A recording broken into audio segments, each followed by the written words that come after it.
I sit in Caleb Whitaker's law office. My black funeral dress still crisp despite being worn 3 days ago for Uncle Ben's service. The fabric scratches against my skin, a constant reminder of loss that matches the hollow feeling in my chest. Caleb adjusts his wire-rimmed glasses, shuffling papers with practiced precision.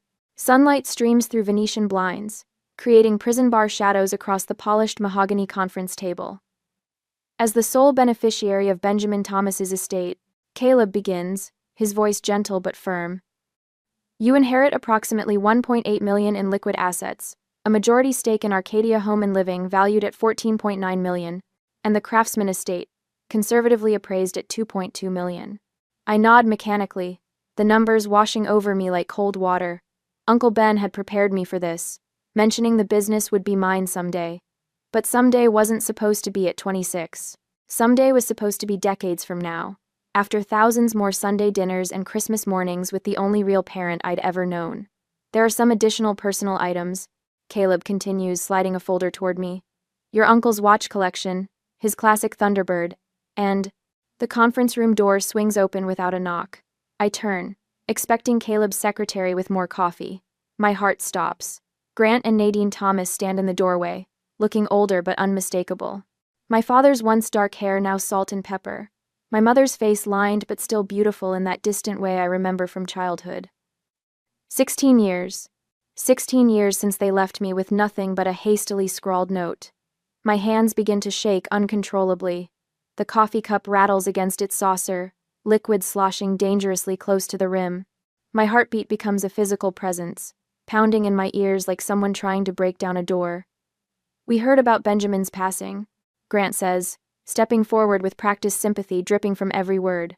We're so sorry for your loss, honey. Honey. The endearment lands like a slap. My stomach twists violently, bile rising in my throat. The room tilts slightly, the edges of my vision blurring. I grip the table edge, feeling the cool wood under my fingertips, desperately searching for something solid as my childhood abandonment trauma floods back with tsunami force. You can't be here, I whisper, barely recognizing my own voice. You left me. You chose to leave. My mother takes a step toward me, her perfume still the same, after all these years wafting across the table. Stella, sweetheart, did you know they were coming? I ask Caleb desperately, my eyes never leaving my parents' faces. His stunned expression answers before his words can. I most certainly did not, he says, rising to his feet with surprising speed for a man in his 60s. Mr. and Mrs. Thomas, this is a private meeting regarding confidential estate matters. The morning I found them gone flashes through my mind with brutal clarity. Age 10, padding into the kitchen for breakfast, finding only empty coffee cups and a note propped against the sugar bowl. Uncle Ben will take care of you. Not even an, I love you or, we'll be back. Just 7 words, severing our family ties like they meant nothing. Then another memory surfaces, that first night with Uncle Ben and Iris. Warm soup despite the summer heat because Iris said it was good for the soul. Gentle hands braiding my hair before bed. Iris humming a lullaby her grandmother taught her. Uncle Ben reading Goodnight Moon even though I was too old for it because he found it on my bookshelf and thought it might comfort me. Something shifts inside me. The abandoned child who still inexplicably wants her parents' battles with the adult who knows better. My analytical mind begins to surface through the shock. What do you want? I ask, my voice steadier than I feel. My father smiles, the same smile he used when convincing customers to buy the extended warranty. We wanted to pay our respects, of course, and to see you. It's been too long. I need to process Uncle Ben's death before dealing with this, I say, making a small protective gesture between us.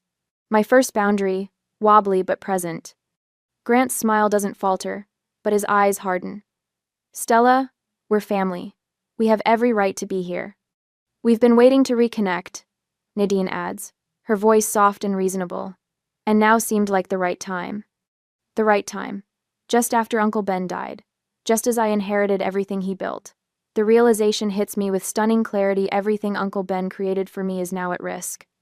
These people, these strangers with familiar faces, didn't come back for me. They came back for what I now have.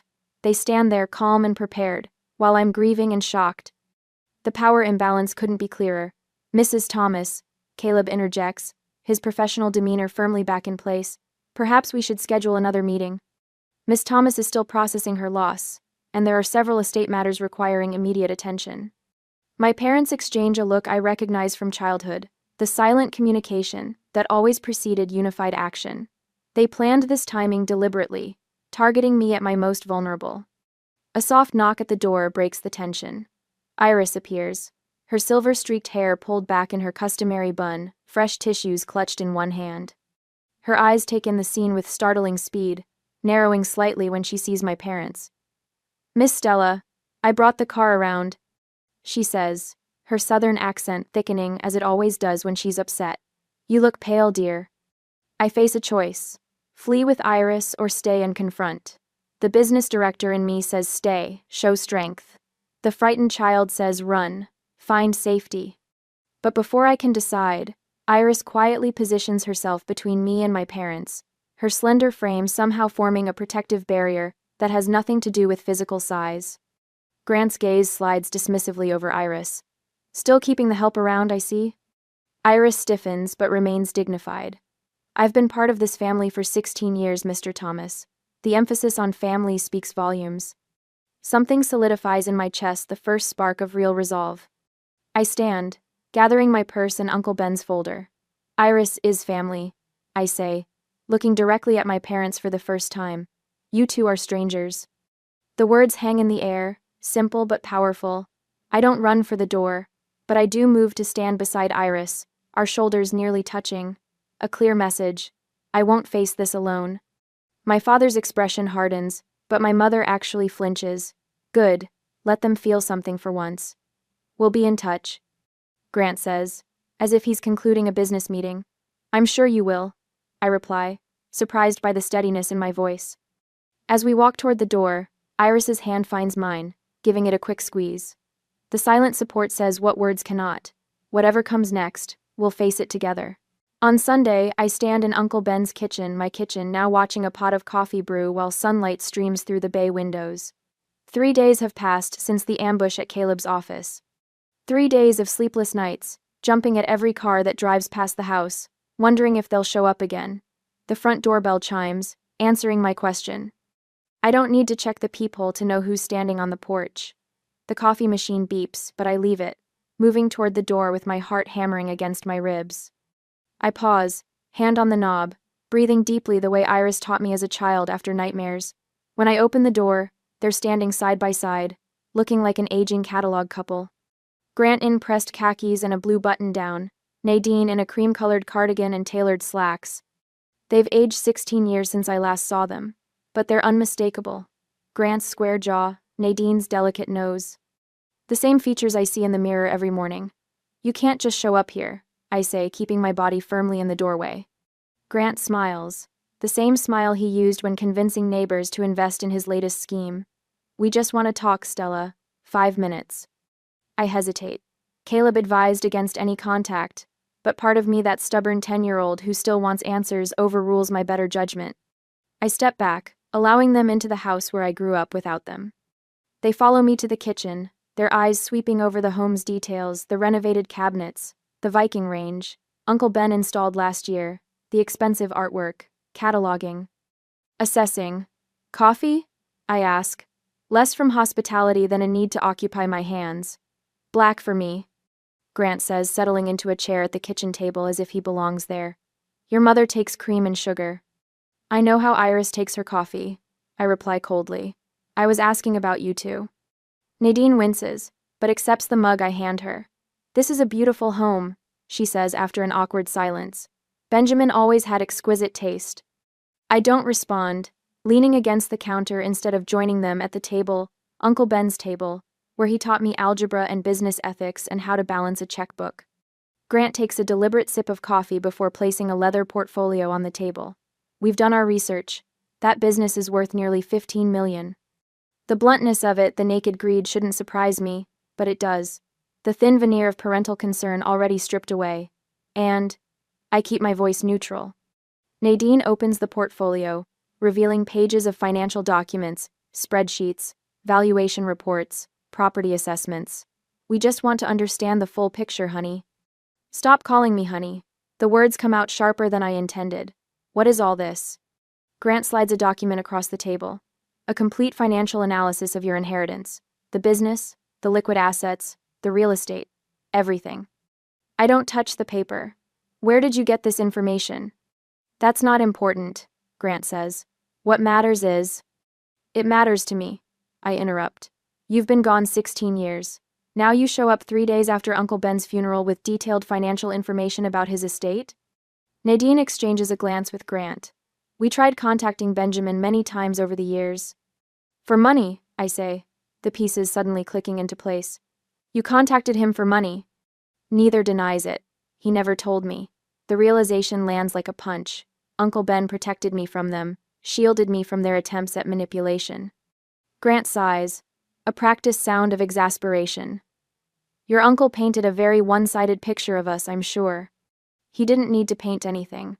You left a note saying, Uncle Ben will take care of you, and disappeared. That paints its own picture. Nadine reaches for her purse, removing a folder different from Grant's portfolio. There are things you don't understand, Stella. She slides it across the table. I hesitate, then open it. Inside are court documents, custody papers, legal statements, financial records. My eyes catch on a figure from 2009, $13,500. What is this? I ask, though the sick feeling in my stomach tells me I already know. We were in a difficult situation, Nadine says softly. We needed money, and Benjamin offered to take full custody of you if you signed away your parental rights. I finish, scanning the document with growing horror. You sold me for $13,000. That's not how it was, Grant protests, but his eyes shift away from mine. It's exactly how it was.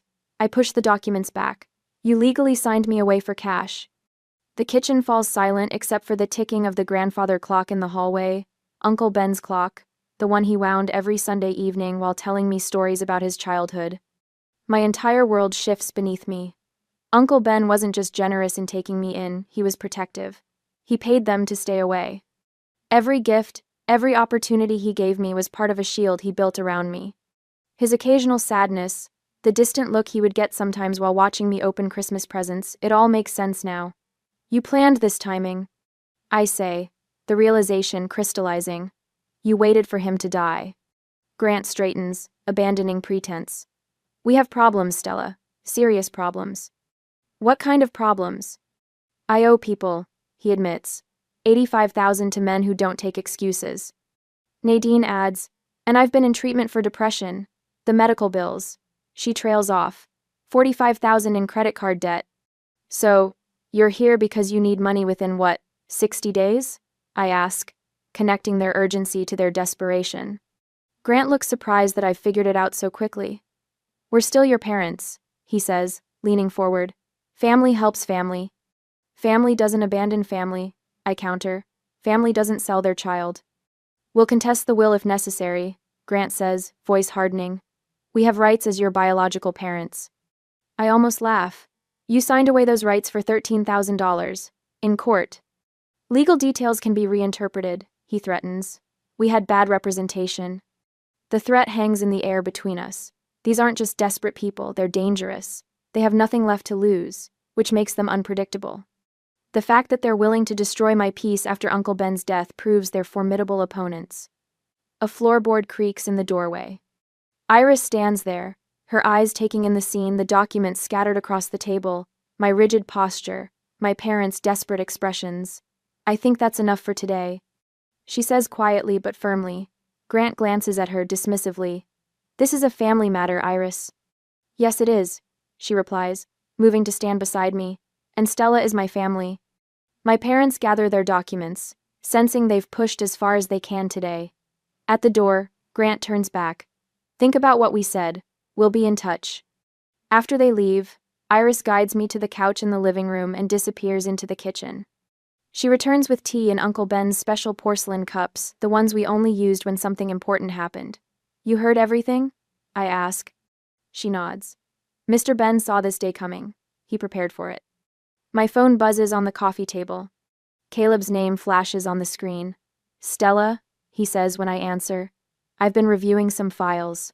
I have some things to show you about your parents' previous attempts. You knew? I ask. Not until today. Ben kept separate records I wasn't aware of until I found his personal safe deposit box key. There's a lot here: legal documentation, witness testimonies. Iris takes my free hand. We'll face this together, dear. Looking between Iris's steady presence and Caleb's name on my phone, I realize something Uncle Ben clearly knew. I'm not fighting alone or unprepared. I have a team: Iris with her knowledge of our family history, Caleb with his legal strategy. The foundation for a sustained campaign is already in place. Uncle Ben didn't just leave me his money. He left me the tools to protect it. I arrive at Caleb's office early Monday morning, my leather portfolio clutched against my chest like a shield. The mahogany conference table is covered with neat stacks of manila folders, each labeled in Uncle Ben's meticulous handwriting. Caleb adjusts his wire-rimmed glasses, the morning sunlight catching on the lenses. "Your uncle was nothing if not thorough," he says, sliding a folder toward me. "These are private investigator reports dating from 2019 through 2023. Ben hired someone to document every contact attempt your parents made." My fingertips tingle as I flip through the pages. Photographs of Grant lurking outside Arcadia's flagship store. Transcripts of voicemails left on Ben's private line. Financial requests ranging from $5,000 to $75,000 for various emergencies. "There's more," Caleb says, opening another folder. "Audio recordings. Ben installed a special system after the first few encounters." He taps his computer keyboard, and suddenly Grant's voice fills the room, lower and gruffer than I remember but unmistakable. "Listen, Benjamin, we both know you've got the money. If you don't help out your own brother, I'll cause problems for that precious business of yours. The girl doesn't need to know about this conversation." My stomach clenches. "Play it again." Caleb obliges, and this time I focus on the background noises: clinking glasses, muted conversations. "That sounds like Charlie's Tavern. Uncle Ben never went there. They must have followed him somewhere else and cornered him." Another folder reveals medical emergency letters from my mother, each more desperate than the last. Hospital bills for conditions that, according to Ben's notes, were investigated and proven false. "This is the most significant piece," Caleb says, his voice softening as he places a court document before me. "A restraining order granted in 2021. Your uncle secured legal protection against their harassment." My eyes scan the document, absorbing the judge's assessment of repeated pattern of financial exploitation attempts and deliberate emotional manipulation. "The timing," I say, the realization washing over me. "They've been watching obituary notices, haven't they? They knew exactly when to strike." Caleb nods. "Ben suspected they would. That's why he documented everything, so you'd have ammunition when they inevitably appeared." For the first time since that terrible day in this very office, I feel something besides fear and shock. Power. Real power based on evidence, not just wounded emotion. Uncle Ben hadn't just left me his wealth, he'd left me protection. "I want to meet them," I say, my voice steadier than it's been in days. "But not here. At the store." "Are you certain that's wise?" Caleb asks, concern evident in the slight tilt of his head. "They won't make a scene in public," I explain, already reaching for my phone. "And I want witnesses." 2 hours later, I stand in the center of Arcadia Home and Living's main showroom floor, surrounded by carefully curated furniture displays that Uncle Ben spent decades perfecting. Polished oak dining tables, plush sectional sofas in warm earth tones, handcrafted bedroom sets built to last generations. When Grant and Nadine enter through the front doors, several customers turn to look. My parents are well dressed, as always. Grant in a charcoal suit that can't quite hide his thickening waistline. Nadine in a cream-colored dress that makes her appear younger than her years. I wait until they approach, deliberately positioning myself beside an antique desk that Ben restored himself.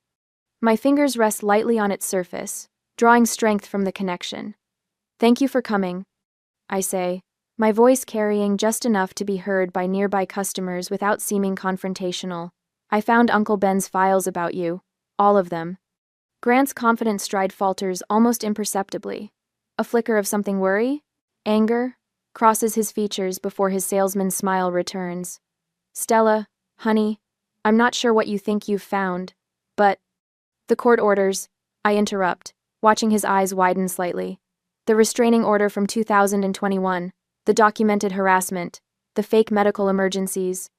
Nadine steps forward, her perfume a cloud of expensive distraction. "Those were desperate times. We've changed. You can't possibly understand what we were going through. I understand perfectly, I say, sliding a photocopied document from my portfolio. I found the check stub, $13,500. That's what you took to sign away your rights to me. The color drains from Nadine's face. A middle-aged couple browsing nearby stops pretending not to listen. You don't understand the context, Grant says, his voice dropping to an urgent whisper. We had debts, people threatening us. And I was worth $13,000. I keep my voice level, professional. This is a business negotiation now, not a family reunion. That's the price you put on your daughter years ago. For the first time, I see something genuine in my mother's eyes, shame, perhaps, or regret. Grant's jaw tightens as he glances around, noticing the store employees who have strategically positioned themselves within earshot. We should discuss this privately, he insists, reaching for my arm. I step back. There's nothing to discuss. The court records are clear. You have no legal claim to me or anything Uncle Ben left me. We're still your parents, Nadine says, her voice breaking slightly. Biology isn't family, I reply. Uncle Ben taught me that. Grant's face hardens. This isn't over, Stella. Actually, it island. For today. I gesture toward the exit. Please don't return to this store. You're not welcome here. They hesitate, clearly unprepared for this level of resistance. Grant looks like he wants to argue further, but the public setting has robbed him of his advantages. With a final glare, he takes Nadine's elbow and steers her toward the door. I remain standing, straight-backed and still, until the glass doors close behind them. Only then do I allow my hands to tremble slightly, the adrenaline rush beginning to subside. Sarah, our store manager, approaches with an approving smile. Your uncle always said you were stronger than you knew. Other employees drift over, offering supportive comments and impressed glances. The middle-aged couple who witnessed the confrontation stops to shake my hand. That took courage, the woman says. Ben would have been proud. Outside in the parking lot, I find Iris waiting beside her modest blue sedan, her eyes scanning my face anxiously. They've gone, I assure her as I approach. For now, at least. Her smile blooms slowly, warming her entire face. He would be so proud, Miss Stella. So very proud. My phone buzzes with a text from Caleb. The court records are ironclad. You did well today. Standing in the afternoon sunlight, surrounded by the business Uncle Ben built, and the people who actually care about me, I feel a strange mixture of triumph and caution. This victory, satisfying as it is, feels incomplete. Grant's parting words echo in my mind. This isn't over. I know better than to underestimate their desperation. They've had years to plan this approach, waiting for the perfect moment of vulnerability. Today I pushed back effectively, but their retreat seems too easy, too temporary. The question now is whether to press my advantage immediately, or prepare more thoroughly for what feels like an inevitable larger battle. Uncle Ben always preached patience in business negotiations. The person who rushes reveals their weakness, he'd say. As Iris drives us home, I stare out the window at the familiar streets of the city Uncle Ben loved. The first real sense of control since his death settles over me, not erasing my grief but somehow making it more bearable. Iris, I say quietly, I think we need to be ready for something bigger. She nods, understanding without explanation. Mr. Ben's files might have more we haven't found yet. The chess game has only just begun. I've won the first exchange, but the real test still lies ahead. I spread Uncle Ben's documents across Caleb's conference table, organizing them in neat rows. It's been 3 days since I confronted my parents at the store. 3 days of cold calculation, replacing the raw triumph I felt, watching them retreat through those automatic doors. These are all the legal challenges they might attempt, Caleb says, sliding a folder toward me. His wire-rimmed glasses catch the morning light as he leans forward. Your uncle anticipated most of them. I nod, studying the papers, with the same intensity I bring to quarterly profit reviews. The victory at the store satisfied something primal in me, but Uncle Ben taught me better. He'd drill into me during our Sunday business lunches. Stella, never mistake a battle for the war. They'll try to claim undue influence, I say, tapping a document outlining Ben's mental state during his final year. That he wasn't competent when he made me his heir. Caleb smiles faintly. And we have 6 months of medical evaluations proving otherwise. I've transformed his conference room into a command center. Documents spread systematically across the polished surface. Yellow legal pads filled with my notes flank both sides. Coffee cups stand like sentries at strategic intervals. This isn't emotional anymore, this is business. Uncle Ben never acted without complete information. I murmur, more to myself than to Caleb. I won't either. My phone buzzes with a text from Iris. Miss Stella. They drove past the house again. Third time today. Something cold settles in my stomach. The triumph from our store confrontation feels distant now, replaced by methodical preparation. My parents aren't just desperate, they're determined. We need to document everything. I tell Caleb, showing him the text. Every drive-by, every contact attempt, every person they speak to about me or the business. Caleb reaches for his legal pad. I'll draft a cease and desist order. It won't stop them, but it establishes a pattern of harassment if we need it later. I turn to Ben's business journals, studying his approach to hostile competition. He faced 3 takeover attempts during his career, navigating each with the same steady hand he used to braid my hair that first night after my parents left. His strategy was never about emotion, it was about preparation. They'll try to find weaknesses in the company, I say, flipping through incorporation documents. Places where they could claim mismanagement or financial impropriety. Which is why we're conducting a full audit, Caleb responds. Already underway. The hollow feeling that plagued me since Uncle Ben's death has transformed into something harder, more focused. This isn't just about protecting my inheritance anymore, it's about honoring how methodically Ben protected me for 16 years. Later that afternoon, Iris arrives with a file folder of her own. She places it on the table with careful precision, her fingers lingering on the edges. I kept track of things, she says quietly. Phone calls during Mr. Ben's illness, visitors who came by but never came in. Thought you might need it.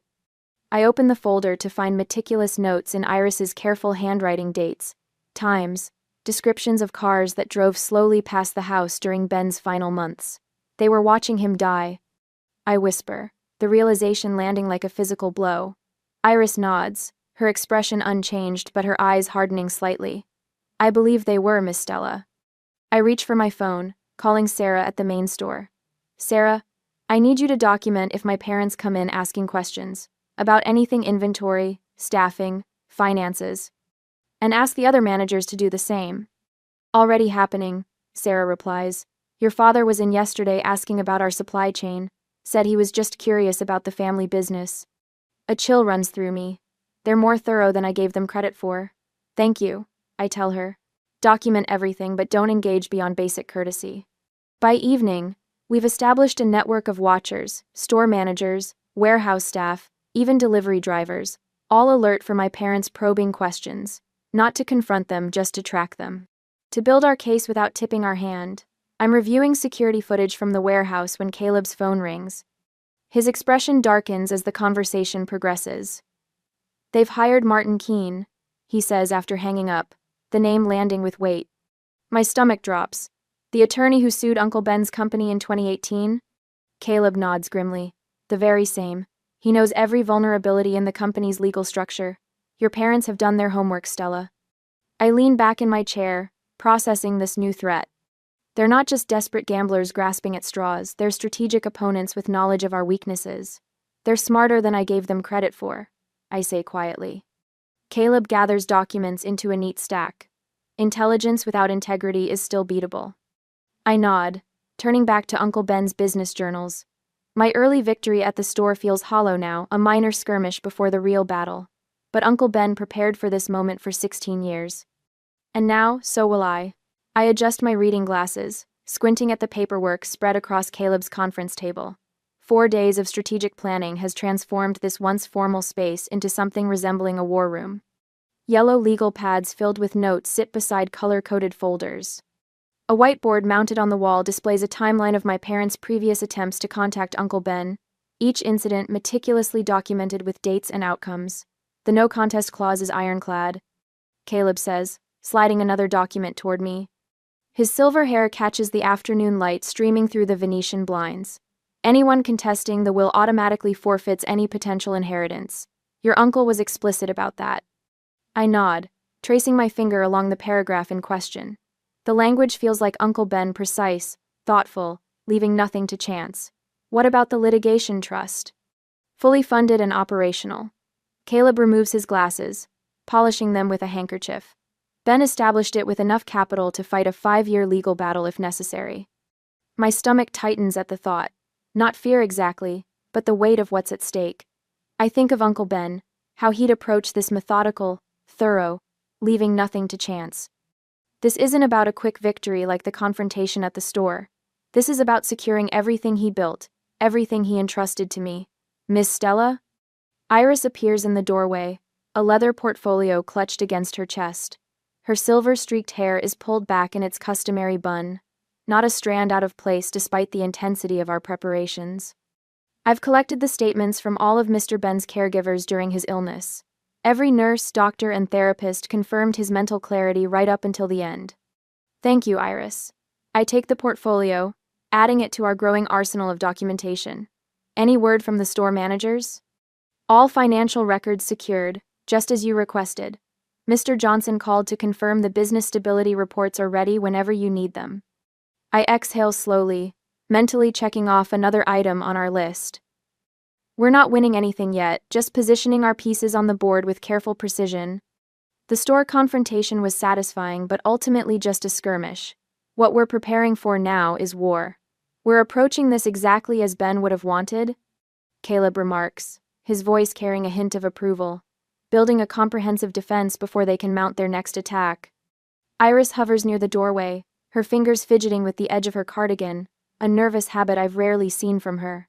Something's bothering her. Iris? What is it? She hesitates, then steps fully into the room. I was reviewing Mr. Ben's will again, and I noticed something I hadn't before. Her voice drops slightly.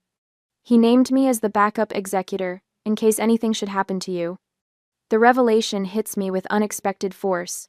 Not because it's surprising Uncle Ben trusting Iris makes perfect sense, but because of what it means now. If my parents are targeting me and my inheritance, they might also target Iris. Caleb, does this put Iris at risk? My voice sharpens with concern. The attorney frowns thoughtfully. It could. If they're researching Ben's estate planning thoroughly, they'll discover her role. They might try to discredit her, or claim she influenced Ben's decisions. A cold feeling spreads through my chest. This isn't just about my inheritance anymore. It's about protecting someone I love, someone who's been more of a mother to me than Nadine ever was. We need to expand our strategy, I say, standing up and pacing the length of the conference table. Not just protecting the estate, but protecting Iris too. I don't want to be additional trouble, Miss Stella, Iris protests gently. You're not trouble, I respond firmly. You're family. And we protect family. The words emerge with a conviction that surprises even me. 7 days ago, I was a shaking mess in this very room. Now I'm standing tall, thinking of others beyond myself. Uncle Ben would be proud of that growth, I think. My sources tell me your parents have been asking questions about all of Ben's relationships. Caleb interjects, checking his phone, including his long-term employees. My mind races with this new information. Do I tell Iris everything about the potential danger, adding to her worries? Or do I protect her by handling this myself? The dilemma twists in my stomach, another test of my evolving leadership. For the next 2 hours, we adapt our preparation work, expanding protective measures to cover Iris as well. Caleb drafts affidavits from former employees testifying to Iris's professional relationship with Uncle Ben. I pull employee reviews showing her consistent performance over 16 years. Each document becomes another brick in the wall we're building, not just around me, but around everyone I care about. By evening, the conference room table holds the complete scope of our defensive strategy. Financial records, witness statements, legal precedents, historical documentation, all organized and ready. Caleb reviews the final checklist, then looks up with quiet confidence. We're as ready as we can be. It's time. I glance at Iris, who stands by the window watching the sunset paint the Seattle skyline in shades of orange and gold. She turns, meeting my gaze with steady eyes that have witnessed 16 years of family history. Mr. Ben's plan is solid, she says softly. You have everything you need. Looking at the assembled documentation, the physical manifestation of Uncle Ben's foresight and our careful preparation, I feel a strange calm settling over me. The frightened woman who sat in this room a week ago has transformed into someone strategic, prepared, ready to protect what matters. Tomorrow will bring the confrontation we've been building toward. But tonight, surrounded by the fruits of our preparation. I know we're ready for whatever my parents throw at us next.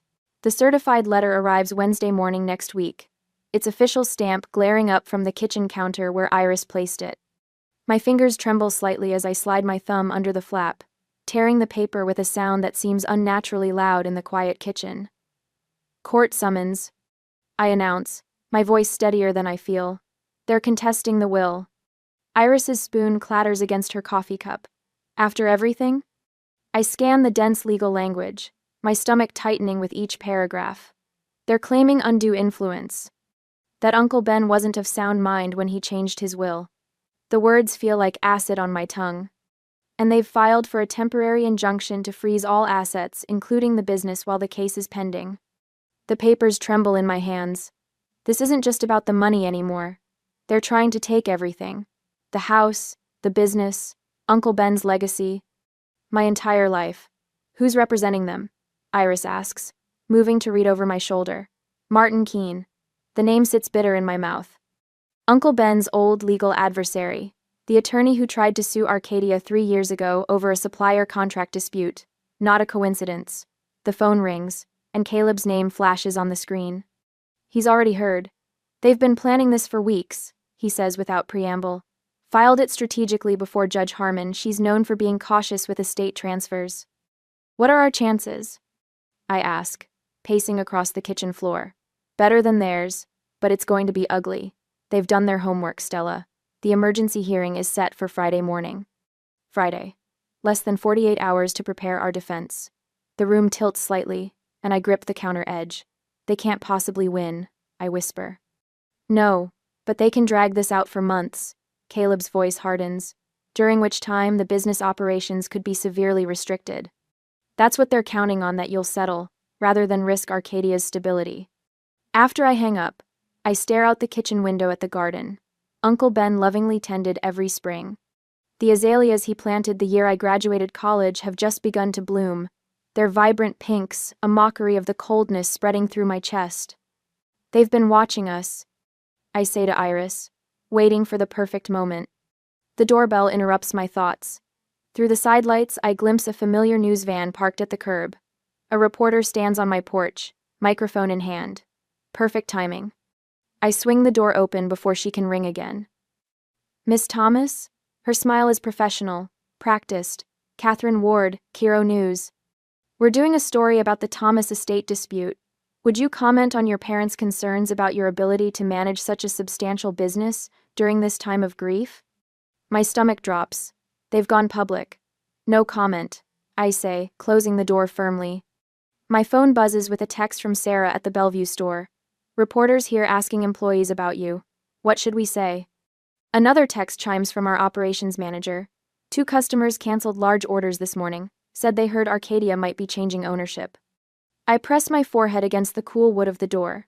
Grant and Nadine aren't just fighting for assets, they're strategically undermining customer confidence, creating doubt about Arcadia's stability under my leadership. They've launched a PR campaign. I tell Iris, showing her the messages. They're positioning themselves as concerned parents worried about a grieving daughter making hasty decisions. That's despicable, Iris whispers, her normally kind face hardening. It's calculated, I reply, walking to Uncle Ben's study. And it's working. People are starting to question. I spend the next 4 hours on the phone with Caleb, implementing our countermeasures. His paralegal delivers a thick folder of documents, the adoption papers Uncle Ben prepared years ago but never filed, court records of my parents' harassment, private investigator reports documenting their financial troubles. By evening, my dining room resembles a war room. Legal briefs cover every surface. The store managers have joined us, armed with sales reports and employee testimonials about Uncle Ben's unwavering confidence in my leadership abilities. They're good, Caleb admits, reviewing Grant and Nadine's filing. They've been careful not to appear overtly greedy. Instead, they're expressing concern about preserving Benjamin's legacy. It's manipulative but effective. Some of the neighbors are actually wondering if they might have a point, Iris adds quietly. Margaret Wilson asked me today if you were really ready to handle such responsibility. The betrayal stings. Margaret has known me since I was 10. We need to be smarter, I say, gathering everyone around the table. They've been planning this for months, maybe years. We have 41 hours until that hearing. I distribute assignments with a calm that surprises even me. Sarah will coordinate employee testimonials. Caleb's team will prepare exhibits demonstrating Uncle Ben's consistent intent to leave me the business. Iris will contact Ben's doctors to testify about his mental clarity until the end. What about you? Caleb asks. I'm going to study every case Martin Keene has ever argued. I reply. And prepare for cross-examination. They'll try to paint me as emotionally unstable and financially inexperienced. As midnight approaches, only Iris remains, organizing witness statements into color-coded folders. She says gently, "So should you," I reply, but neither of us moves. The stakes are too high. Do you think we can win? I finally ask the question that's been haunting me. Iris looks up, her eyes fierce despite her exhaustion. They may have been planning this for years, but Ben was planning for this possibility longer. He knew exactly who they were and what they might try. She places her hand over mine. On Friday, we show them what real family looks like. My phone rings again, Caleb's number. Judge moved up the hearing, he says without greeting. Tomorrow morning, 8 o'clock. Martin filed for an emergency consideration, claiming urgent business matters require immediate resolution. My heart pounds. Can she do that? She can, and she did. We have less than 12 hours, Stella. I hang up and meet Iris's worried gaze. Tomorrow morning, I tell her. They've pushed up the timeline. They're trying to catch us unprepared, she says, already gathering the most critical documents. I know. I square my shoulders, feeling something hardening inside me. Not panic determination. Call everyone. Tell them to bring whatever they have, finished or not. We'll work through the night. As Iris makes calls, I walk to Uncle Ben's study and stand before his portrait. His kind eyes seem to look right through me. I won't let them take what you built, I whisper. I promise. The grandfather clock in the hall chimes once, marking the first hour of what will be the longest night of my life. By sunrise, I'll either be ready to fight for everything Uncle Ben entrusted to me, or I'll have failed him completely. There is no middle ground anymore. Tomorrow, I either keep everything or lose it all. I sit rigidly on the hard oak bench in the courthouse, my black blazer buttoned tight like armor. The clock on the paneled wall reads 9:03 a.m. Next to me, Iris fidgets with her handkerchief, the embroidered corner rubbing rhythmically between her fingers. Caleb arranges papers with surgical precision on the table before us. Across the aisle, my parents sit with their attorney, Martin Keene. The man who once sued Uncle Ben's company now represents the people who abandoned me. Grant wears a charcoal suit that screams expensive tailoring. Nadine has opted for a conservative navy dress, her hair swept into a maternal bun that makes my stomach turn. They've positioned themselves as concerned parents, not greedy opportunists. The bailiff's voice cuts through the whispers. All rise. The Honorable Judge Eleanor Richardson presiding. The judge enters, her silver hair pulled back severely, reading glasses perched on her nose. Her eyes sweep the courtroom with practiced neutrality as she takes her seat. Be seated. We're here for emergency proceedings regarding the contested estate of Benjamin Thomas. She glances at the files before her. I understand this is a time-sensitive matter. Mr. Keene, you may present your case. Martin Keene rises, buttoning his suit jacket. His confident smile reminds me of a game show host, polished and practiced. Thank you, Your Honor. We stand before you today representing Grant and Nadine Thomas, the aunt and uncle of Stella Thomas, who have serious concerns about the disposition of Benjamin Thomas's estate. Uncle and aunt. The deliberate terminology makes my fingers curl into fists under the table. Caleb notices and gives an almost imperceptible headshake. Stay calm. Let them show their hand first. Benjamin Thomas's death was sudden and unexpected, Keene continues.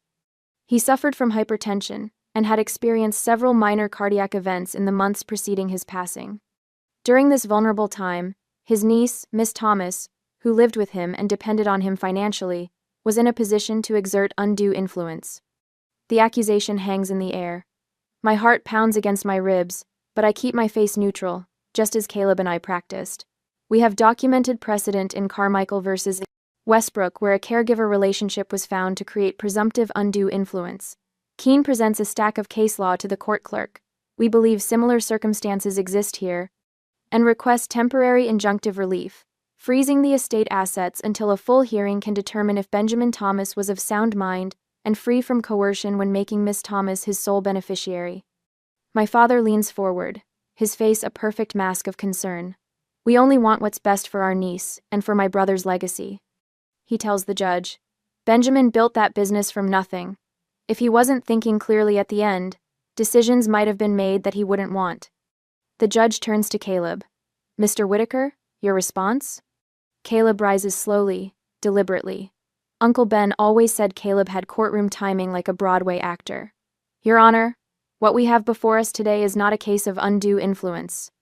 What we have is a calculated attempt at harassment disguised as family concern. He lifts a thick binder from our table. I've been Benjamin Thomas's attorney and friend for 30 years. I drafted his will, which has remained substantially unchanged since Stella Thomas was 12 years old, 2 years after her parents abandoned her. The word abandoned lands like a thunderclap. Several heads in the gallery turn toward my parents.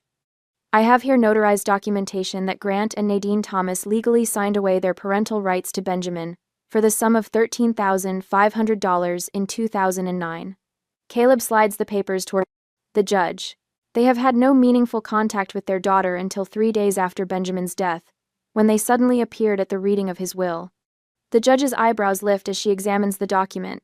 Mr. Keene, were you aware of this legal relinquishment of parental rights? Martin Keene's confident smile falters for the first time. Your Honor, my clients have freely admitted they made mistakes in the past. People change. Their concern now is genuine. Your Honor, Caleb continues, I also have court records showing that Benjamin Thomas had to file for protection against Grant and Nadine when they repeatedly attempted to extort money from him between 2019 and 2023. He produces another file. These include transcripts of threatening phone calls where Grant Thomas specifically mentioned causing problems for Arcadia Home and Living if financial demands weren't met. There is the granted restraining order from 2021 as well. The gallery breaks into whispers. Judge Richardson taps her gavel once, silencing the room. Additionally, Caleb says, I have an audio recording I'd like the court to hear. He nods to the clerk, who sets up a small speaker. Grant's voice fills the courtroom, tinny but unmistakable. Ben, you've got $15 million tied up in that business. What's $50,000 to you? If you don't help out your own brother, I'll have to consider other options. Stella's doing well at the company, isn't she? Would be a shame if something disrupted that. 5 Port. Nadine's face has gone pale. Grant stares straight ahead, jaw tight.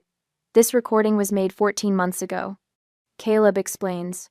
When Benjamin was in perfect health, long before any cardiac issues. Benjamin documented every contact attempt specifically, because he feared this day would come. The judge turns to Iris. Miss Pruitt, you were Mr. Thomas's housekeeper for 16 years, correct? Iris rises, her voice steady despite her trembling hands. Yes, Your Honor. I cared for Mr. Ben's household and helped raise Stella after her parents left. And in your observation, what was Mr. Thomas's mental state in his final months? Clear as a bell right to the end, Your Honor. He ran that business every day, reviewed financials every Friday with Stella, and could tell you the inventory numbers from memory. He was planning the spring collection the day before he passed. And his relationship with his niece? Iris's eyes soften. Mr. Ben loved that girl like his own daughter. He was so proud of how she grew up, how she took to the business, said she had better instincts than he did. They had Sunday dinner together every week without fail, even when the business was crazy busy. Next, 3 store managers testify about Ben's mental acuity and his frequent expressions of pride in my business contributions. Sarah from the flagship store describes how Ben would tell customers, my niece picked that line herself. She's got the eye for what people really want in their homes. Throughout it all, my parents maintain their composed facade, though I notice Nadine's knuckles whitening as she grips her purse. Grant whispers urgently to Martin Keene, who looks increasingly uncomfortable. When all testimony concludes, Judge Richardson removes her glasses and surveys the courtroom. I've seen enough to make a determination regarding the emergency petition. The request for injunctive relief is denied. She turns her penetrating gaze toward my parents. Furthermore, I find the timing and nature of this petition highly suspect. The will contains a no contest clause, which is enforceable under state law. By bringing this action, the petitioners have triggered that clause and forfeited any potential claim they might otherwise have had. The relief floods through me like warm water. Iris squeezes my hand so tightly it almost hurts. Additionally, the judge continues, I am ordering the petitioners to pay all legal costs associated with this emergency hearing. She peers over her glasses directly at my parents. Mr. and Mrs. Thomas, this court will not be used as a tool for harassment or attempted extortion. Based on the documentation presented today, I am issuing a restraining order, prohibiting you from coming within 1,000 feet of Stella Thomas, her residence, or any Arcadia home and living property. Grant's composure finally cracks. His face flushes red, a vein pulsing at his temple. This is outrageous, he starts, but Martin Keene places a restraining hand on his arm.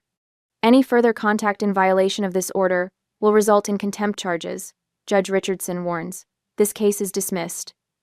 The gavel strikes with finality. People rise around us. Several courthouse observers nod approvingly in my direction.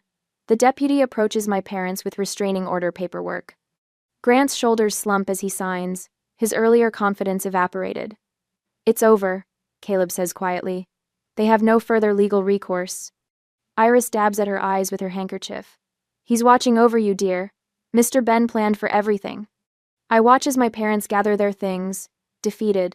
Nadine glances back once, her expression unreadable, before they disappear through the courtroom doors. 16 years of documentation just paid off, Caleb remarks, patting the legal files. Ben knew exactly what he was doing. As we walk into the sunshine outside the courthouse, I feel lighter than I have since Uncle Ben died. The inheritance is secure, the business is safe. Most importantly, the truth about real family has been affirmed in the most public way possible.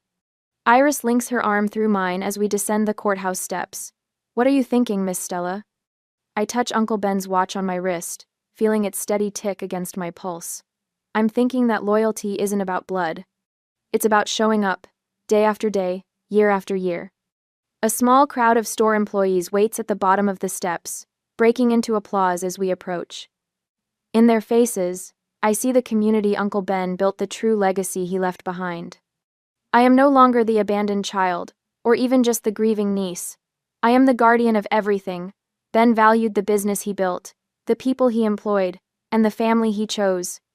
My shoulders straighten with the responsibility and the privilege of carrying his legacy forward. And for the first time since his death, I know with absolute certainty that I am equal to the task. I stand at the podium, fingertips resting lightly on polished wood, looking out at a sea of faces. 6 months since the courtroom victory, and the transformation still catches me off guard sometimes. Arcadia Home and Living was built on one simple principle. I say into the microphone, voice steady where it once might have trembled. That quality matters in our products, in our service, and most importantly, in our relationships. The Seattle Business Journal's annual award ceremony buzzes with quiet energy.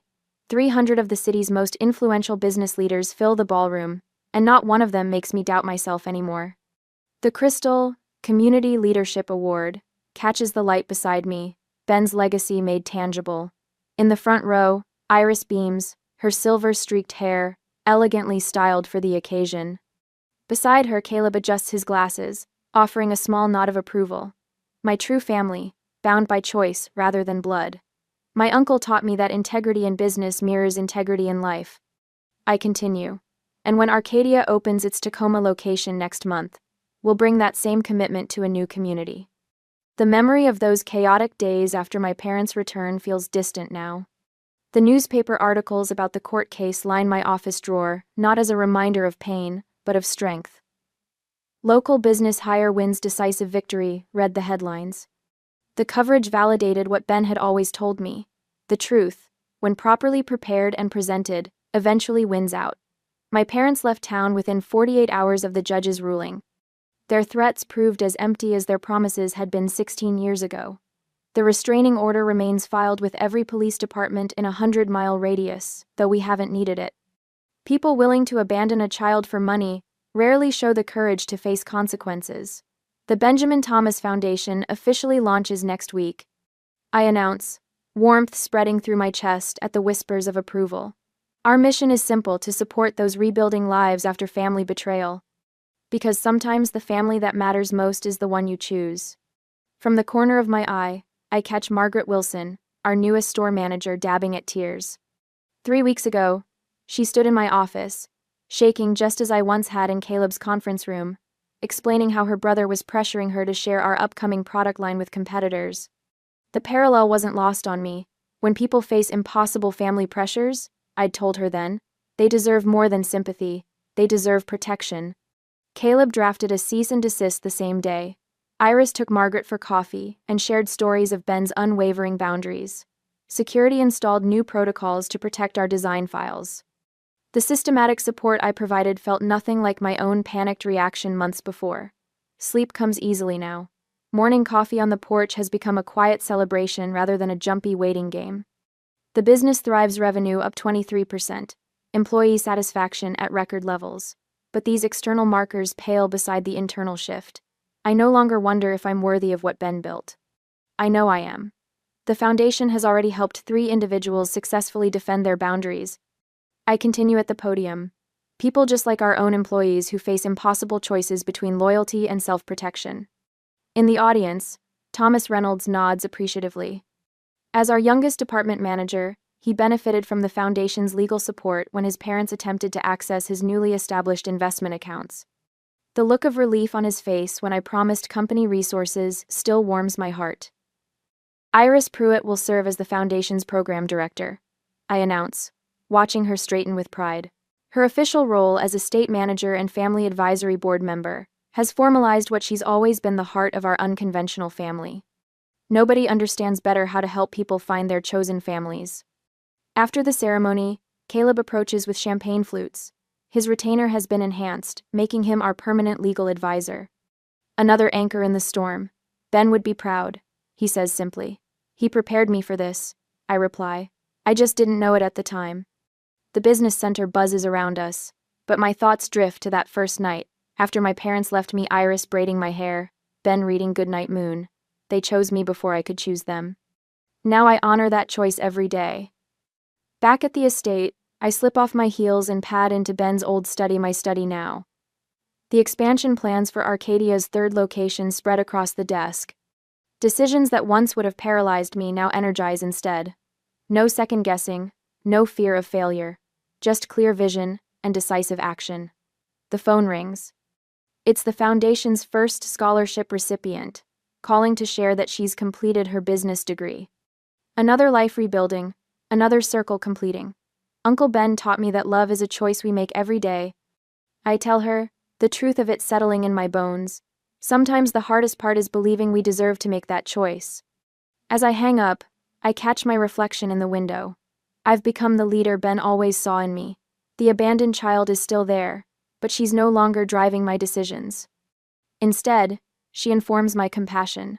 The evening breeze carries the scent of Iris's garden through the open window. Tomorrow brings board meetings, foundation work, and interview preparations for the Tacoma store. But tonight, in this quiet moment, I acknowledge the journey. When people show you who they are, believe them, and then choose who deserves your loyalty. Not a lesson I wanted to learn twice, but one I'll never forget. Family isn't who shares your blood. It's who shares your values. Ben knew that. Now I do too.